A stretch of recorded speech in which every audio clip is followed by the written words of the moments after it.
क्या हो अगर मोक्ष का रास्ता किसी मंदिर या तीर्थ में ना हो, बल्कि एक जीवित मार्गदर्शक में हो?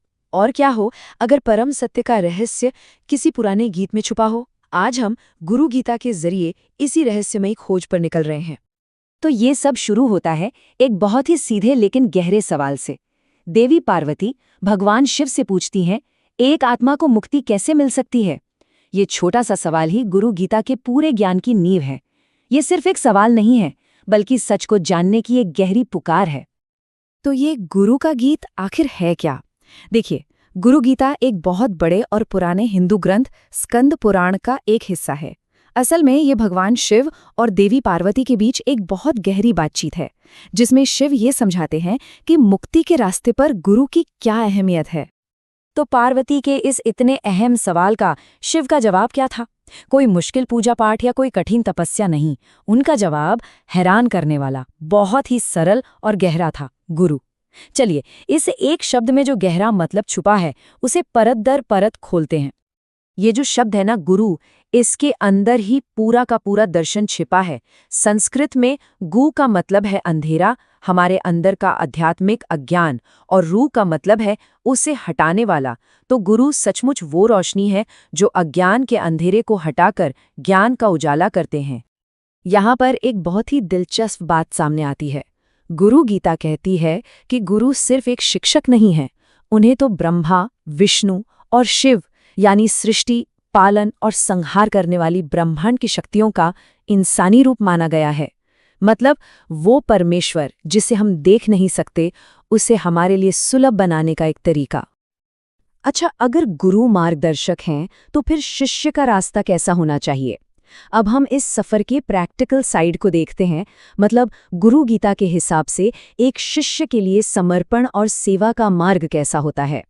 स्वामी प्रणवानंद का जो अनुभव है, वो इसका एक जीता जागता उदाहरण है। सालों की कड़ी मेहनत और साधना के बाद भी वो सच के आखिरी दरवाजे को खोल नहीं पा रहे थे।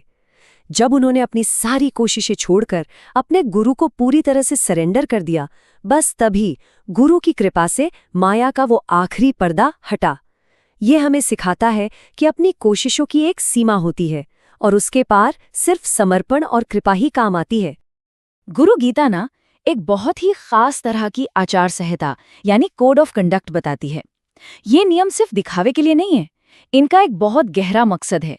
शिष्य के अहंकार को, उसके मैं को धीरे धीरे खत्म करना, जिसे आध्यात्मिक रास्ते की सबसे बड़ी रुकावट माना जाता है। ये विनम्रता पैदा करने की एक प्रैक्टिस है। लेकिन गुरु गीता सिर्फ फिलॉसफी नहीं है, ये एक प्रैक्टिकल गाइड भी है। और ये एक बहुत जरूरी चेतावनी देती है कि सारे गुरु एक जैसे नहीं होते हैं। एक सच्चे साधक को सही और गलत मार्गदर्शक में फर्क करना आना चाहिए।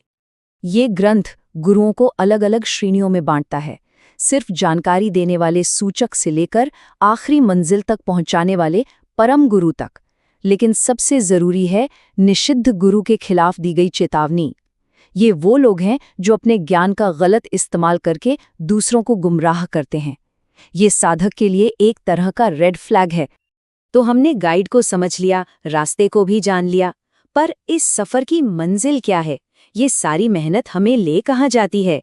चलिए इस आध्यात्मिक यात्रा के अंतिम लक्ष्य को जानते हैं। और यहीं पर गुरु गीता अपने सबसे ऊंचे और सबसे गहरे मुकाम पर पहुंचती है। आखिरी लक्ष्य सिर्फ ईश्वर की पूजा करना नहीं, बल्कि खुद ईश्वर बन जाना है। ये उस परम सत्य को महसूस करना है जिसे कहते हैं अयम आत्मा ब्रह्म, यानी ये आत्मा ही ब्रह्म है। ये भक्त और भगवान के एक हो जाने का सफर है। इस कमाल के बदलाव को समझाने के लिए ना गुरु गीता एक बहुत ही खूबसूरत मिसाल देती है। मान लीजिए गुरु एक जला हुआ दिया है और शिष्य एक बुझा हुआ दिया।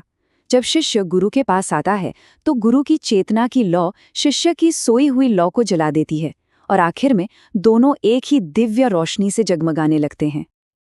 आखिर में गुरु गीता का पूरा सार हमें बस एक संख्या तक ले आता है, 1।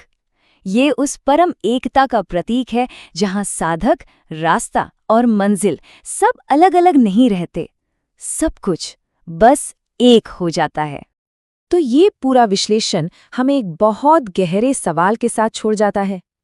अगर गुरु का काम अंधेरे को दूर करना है, तो हर किसी को अपने अंदर झांक कर पूछना चाहिए कि वो सबसे गहरा अंधेरा कौन सा है जिसे ज्ञान की रोशनी की सबसे ज्यादा जरूरत है।